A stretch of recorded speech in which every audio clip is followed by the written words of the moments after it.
Hey you guys, welcome back to my channel. If you're new here, my name is Jacqueline. I'm a third grade teacher and this is my third year teaching. I feel like it's been a while since I did a day in the life of a teacher. This year has been incredibly busy so far. Even our schedules are really weird this year, so we are constantly transitioning and I never really get like a real break where I could sit down and pull out my camera and update you guys and show you guys around. But luckily today I can.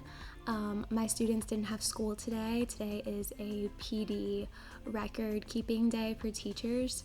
So yeah, I'm excited to show you guys around my classroom and update you guys and answer some questions that you guys are asking me on Instagram right now. So I hope that you guys enjoy this video, and if you do, don't forget to give it a thumbs up and don't forget to subscribe.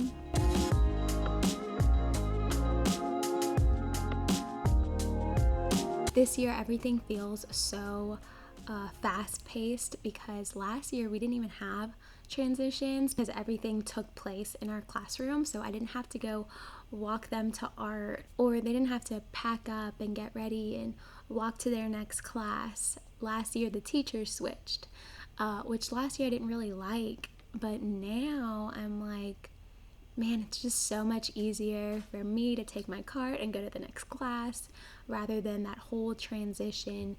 So this year I find myself like rushing through our lessons, especially just like our exit ticket. You know, I have to time them for everything this year. So last year we didn't have to do that.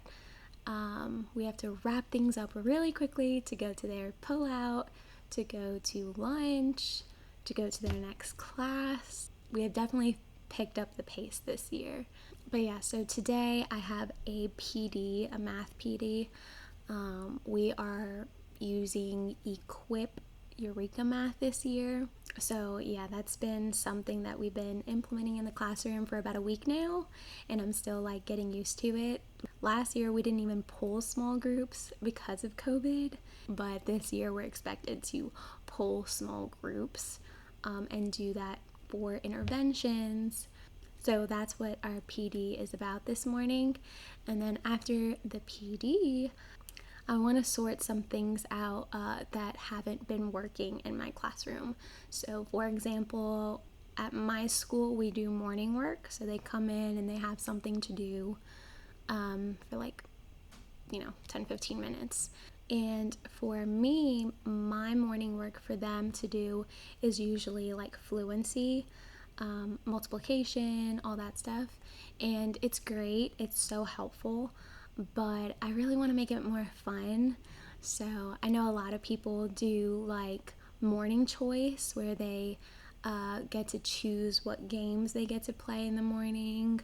I would love for them to have a choice in the morning and something to look forward to instead of like, here's your worksheet, do the most you can. You know, it's not as fun.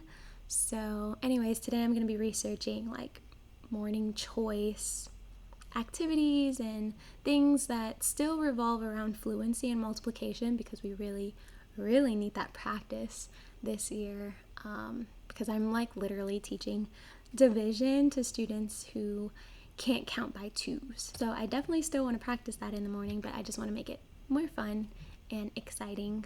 I am realizing that my students who were in virtual school last year have the most trouble with keeping up.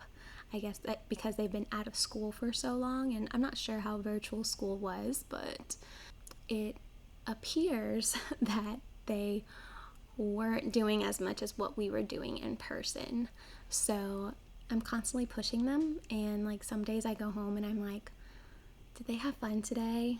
You know, I really want to make learning a really fun experience, but this year I feel like, especially because there's this huge push from the district to do all this new stuff in our classroom, and so anyways, they're pushing us, I'm pushing them, and then I just go home and I'm like, was learning a fun experience today? Do they want to come back tomorrow? Yeah, that's been kind of a struggle this year. So that's what I'm going to be doing today, looking up ways to make morning work fun. Also, I made a huge change in my room I have my numbers on the wall. Every single year, I have them up on top of the board. And last year, I had to take it down for the LEAP test. And I realized some of my students didn't know how to skip count. And I was freaking out because I'm like, but I had these numbers on the board all year. How did they not memorize it by now, you know? And so I told myself last year that this year that I would take them down sooner, instead of like right before testing. That way they're not relying on it, and then that way they're not mad at me right before the LEAP test. I now have them in the back of my classroom. And so the other day I wanted to test them on multiplying by threes. So I took the numbers down and I put it in the back of my classroom, right? And I figured out why it is not effective. You know, it might be effective to some kids. It just depends if they're doing it the right way. So let me show you guys the right way to use the numbers, and then let me show you guys what some students may be doing, and they're doing it wrong. So the other day when I was looking at their multiplication worksheet, I was like, what? Like, a lot of them don't know how to skip count by 3 yet because they've been doing it the wrong way. So let me show you. So this is where I put them.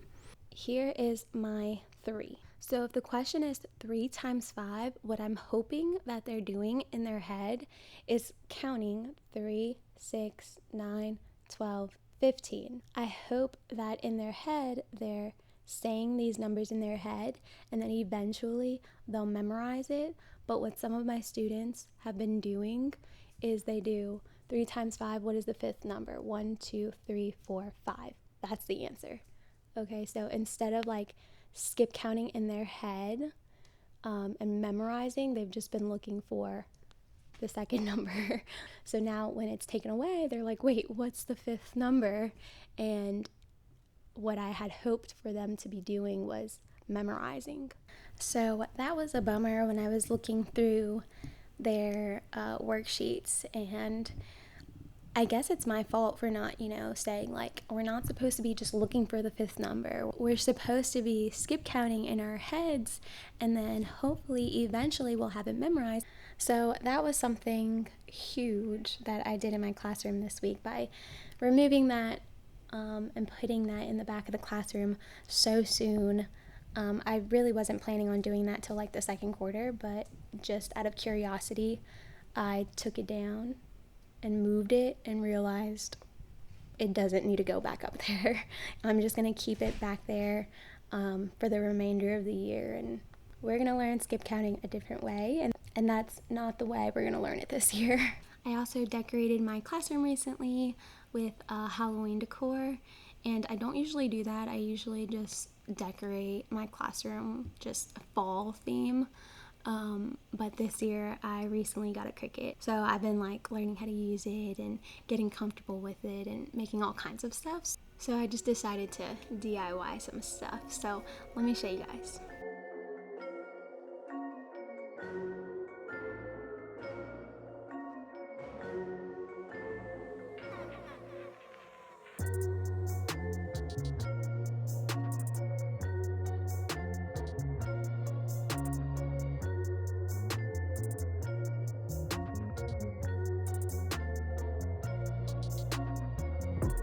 The PD just ended.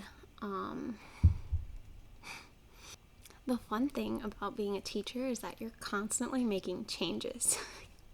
So I have a little like rectangle table in the back with just 3 chairs, and I wanted to have this table in my classroom this year because it was just smaller than a kidney table, and I have 24 students this year, which like in a normal year here we have like 17-ish, 18-ish, somewhere around there, but this year I have 24. So I was like, let me get a smaller table instead of a kidney table so that we have more room in the classroom. But for interventions we have to pull like one day I might have to like pull 12 students, so I would have to do like 3 groups of 4 for like 10 minutes each, so like 4 kids will come up to my table and I'll do interventions with them for 10 minutes. Then I'll call the next group and then the next group. So 3 seats is really not enough. So I think I'm gonna ask for a kidney table today and see if they're able to bring it over to my classroom. Alright, so I was able to swap the desk. This one is definitely gonna let me seat more students, but all the desks are kind of snug together. I don't know, I feel like they're too close. I don't know. So what I'm thinking is there's a lot of room here.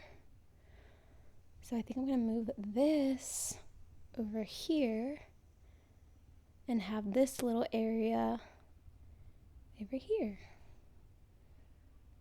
I think. No, I don't know what to do because this is like a really big area. Okay, so I decided I'm just gonna keep this here and keep that there, and we'll see how it works this week, and then if it doesn't work out, I'm gonna make the switch. Okay, so now I'm just gonna be answering some of your questions that you guys asked me over Instagram. Here is my Instagram handle if you guys want to follow me. Okay, I'm just gonna go in order. What is your favorite part of the day and what is the most challenging? My favorite part of the day is definitely the morning, just because I love mornings. I love a fresh start. I love when they come in here with their breakfast and we exchange good mornings and we go over the expectations for the day. And yeah, I just really like mornings because it's like slow and quiet. So it's like nice. And then the most challenging is for me is definitely dismissal time. Our dismissal takes 45 minutes. So like 45 minutes is a really long time to not be able to teach anything, and then like slowly kids are leaving like one by one. And then of course the ones that are last to leave are my funny students. So yeah, keeping them entertained for 45 minutes. And it's not like they can get on Chromebooks till their bus is called, because my classroom is the furthest from bus loop. So they have to be kind of like ready to roll whenever their bus is called so that they can get to their bus in time from my classroom. So it's not like they can just get on Chromebooks and do something fun on there while they hear their bus. So dismissal time is very chaotic in my classroom. So if you guys have any tips for me, please let me know. Do you work during your lunch or eat and relax? So I was working during my lunch. Well, I'm always working during my lunch, but I was not able to like sit down and eat for like the first month of school. But now I finally like, the first few weeks of school are incredibly busy. I was literally not able to eat till I was in my car on my way home. But now I'm getting the hang of it, and so I'll like eat while I grade papers or like put grades online. Or maybe I'm eating while I check exit tickets, stuff like that. So I'm always like working while I eat. Never relaxing though, never. There's no time to relax. I hear people say the teacher pay is bad all the time. How bad exactly is it? It's not even that it's bad compared to what is expected of you. Like, let me show you my floors right now.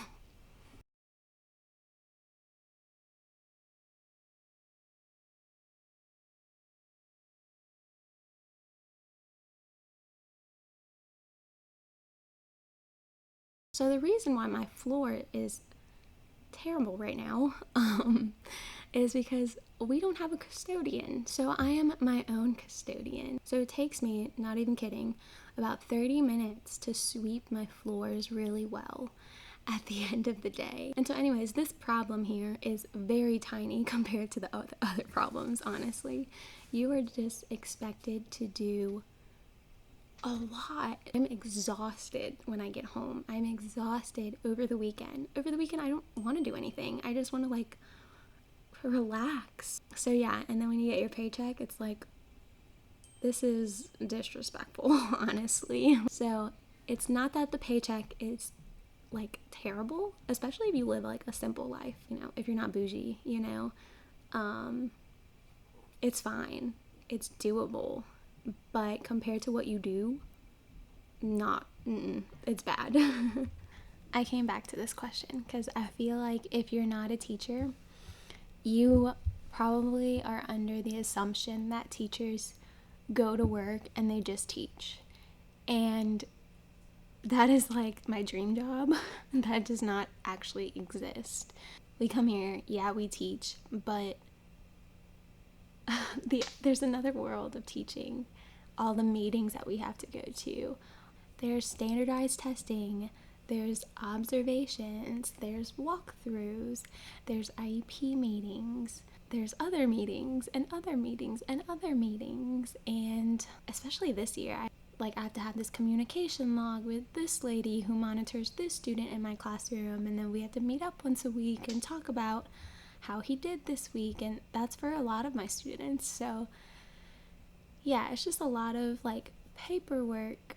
So anyways, point being is that we do not get paid enough for what we do.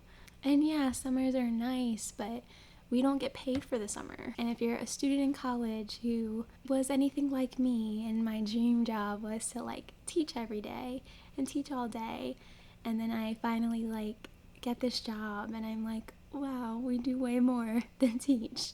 Way more. That's just something I want to shine a light on before you make the commitment to become a teacher, to just teach. Would you try teaching middle school or high school grade? We'll never even consider it. It's a hard no. I literally watched a video yesterday that made me sick to my stomach because it was like some TikTok challenge is apparently going on this month of students hitting a staff member, a teacher. And oh my gosh, literally I'm gonna get just so upset just even thinking about it again. But I saw a video of this student literally knocking a teacher out, a disabled teacher who was already retired. She like came back to teach because of the teacher shortage due to COVID. You cannot pay me enough to be a middle school or high school teacher. I don't even think they would like respect me because I look younger than what I am. I'm small. I don't even think they would see me as an authority figure. So yeah, hard no. Do you make your copies the whole week or day by day? I make all my copies on Thursday or Friday for the whole week. That's just what I need to do to like feel good about the upcoming week. And then once that week comes up, like here and there, I'll visit the copy room to make copies of something that I either forgot or something extra that I hadn't planned. That's what I need to do, and I use this cart to like organize it. And I'll show you guys how I've been organizing this year, but I like to do it the week before for the whole week. Do you follow your schedule to the T? I feel like I'm not tracking my time. We have to this year.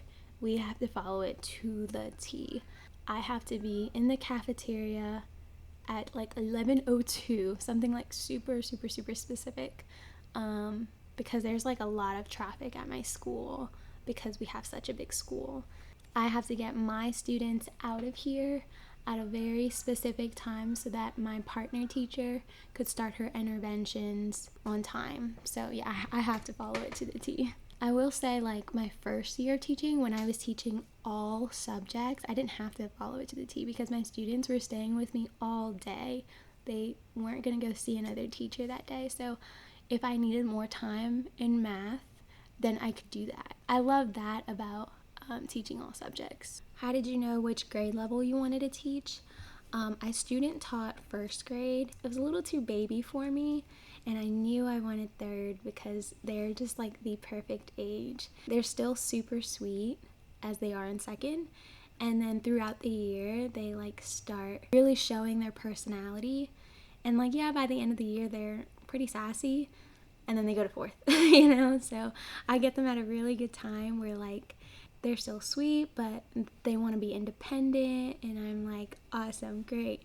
And we had really fun conversations in the third grade, so I love third. Information about the Cricut for soon-to-be teachers, definitely not a necessity, but I love mine. And the way it like cuts everything for me. I'm like, why didn't I get this sooner? You know? And it's really fun making like teacher shirts or things for your classroom that you can like take ownership for, and like, ooh, I made that, you know? So yeah, I really love Cricut, and I use it a lot in my classroom now. I wish I would have had it sooner, but is it a necessity? No. But it does make my life easier. Someone asked where I got my earrings. I got these at Target, but I recently saw it on Shein for cheaper. What is the hardest moment of teaching? I don't think it has anything to do with teaching or even classroom management. I think the hardest part is like juggling all the expectations. Like I get like a million emails a day of things that need to be done, and most of the time it has nothing to do with teaching. So especially this year, there are really big gaps, a lot of them, lots of gaps. And it's because, you know, some of my students last year just did virtual school, and so I have one student who's ready to roll, picks up on our lessons quick, and then I have one student who's like, I feel like I'm teaching a first grader, which makes sense because it almost feels like they never went to second grade because of everything that happened last year. So that has been like really hard this year, and it's just like, how am I going to close the gaps? Is it possible to close these gaps? Is it possible to get my student, who I feel like is a first grader, is it possible to get this student ready for fourth grade? There's so many students where I feel like he or she should really repeat the grade and they'll be good to go, you know? Or I feel like that would really benefit them. Not every school is okay with that. I know a lot of schools don't want to fail any students. So yeah, some things don't really feel fair. Like last year I had a student who didn't do anything all year, nothing. I was so sure he was going to repeat the grade, and they just say like, if he just attends this summer school, he gets to go on. And I was like, oh my gosh, I hate that for him. I don't want him to go to the fourth grade because he's so not ready for it, and he's going to get to the fourth grade and hate school because he's not going to be able to keep up. And I would just much rather him repeat third, you know, sharpen those skills, and then be ready for fourth grade. And so anyways, I feel like we're passing kids on like that are so not ready, and they are going to suffer later on and hate school because it's hard to keep up. But sometimes you just have to like learn to be okay with it because it's actually not in your hands. Like you have absolutely no control over it. So anyways, I think those things are hard when things are completely out of your hand and you just have to comply, you know? Okay, a lot of you guys have been asking me about classroom management. I'm just gonna be straight up, but it works for me, and it just depends on what kind of teacher you are. But for individual classroom behavior, I use the clip chart. But it works for me because I feel like students really need to see it visually. A lot of people think it's embarrassing to have students go move their clip down. And again, it just depends how you use it. I don't have it like in the front of the room, you know? I'm not like, go move your stick down, you know? Like, it's not like that at all. It's in the back of the room. If they're being public about their behaviors that aren't good choices, then I mean, it is what it is. I'm not wicked with it at all. I had a student literally do a cartwheel in my class, and I'm like, I think you need to go think about it.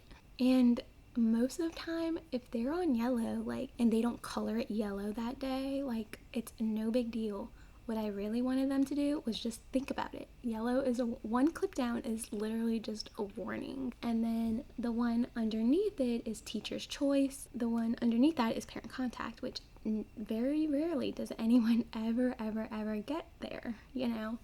And so you would have to be doing something like really not okay for me to call your parent that day. For example, bullying. Like, yeah, that's an automatic parent contact. So anyways, I do use the clip chart for that. For whole class management, we use the classroom bingo. I just started using that this year. I really like it. That's what I do for behavior. As far as classroom management, I'm a really easygoing, gentle teacher. But some things in my class are a hard no, you know, and they know what those things are. Okay, last question. It's 3:54. They said everyone has to be out of here by 4 o'clock. A lot of you guys were asking about organization. I'm just gonna show you a little quick tour of what I do. So this is what I use for throughout the week. So this is where I make all the copies. I have graded papers here that I'm gonna have to pass out on Thursday. I also have papers that I need to grade. Everything is right here. Definitely recommend one of these carts. Then this is my daily cart. So for Monday, this is everything I'm passing out. This is my science binder. We start the day off with science. So that's right here. This is all my math stuff, and then this is everything that I'm returning to my students. Or like if I pick anything up, I'll just throw it right here. So this is like my daily one. This is like one for the whole week.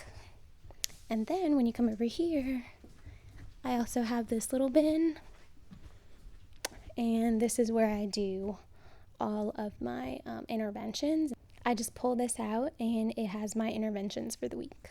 Alright, well that's it for this video. I have to get out of here before they kick me out. I hope that this video was helpful to you. If it was, don't forget to give it a thumbs up.